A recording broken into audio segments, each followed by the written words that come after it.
მოსკოვის მექანიზმის კრიტიკული ანგარიშის შემდეგ ივანიშვილმა კობახიძე შეკვეთილში დაიბარა. ამის შესახებ ნინო ჯანგირაშვილმა ისაუბრა.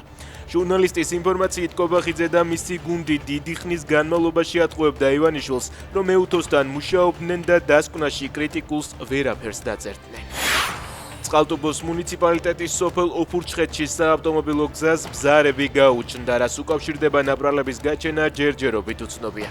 იმერეთში ტყიბულის მუნიციპალიტეტში უკვე რამდენიმე დღეა მეწყრულ პროცესებს ებრძვიან. გარემოს ეროვნული სააგენტო ცნობით ამ დროისთვის სოფელ კურსებში მეწყრული სხეულის ნაწილი გადასულია სტაბილიზაციის ფაზაში.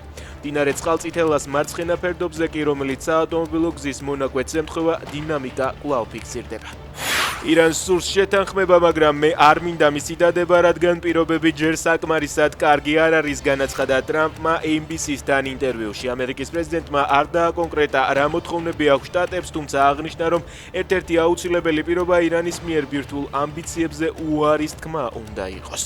უკრაინამ ოკუპირებულ ლუგანსკში რუსების იარაღის საწყობი გაანადგურა. უკრაინის თავდაცვის ძალების ცნობით დარტყმები იმ ტერიტორიაზე მოხდა, რომელსაც რუსები საჰაერო თავდაცვის სისტემებისა და საბრძოლო მასალის შესანახად იყენებდნენ.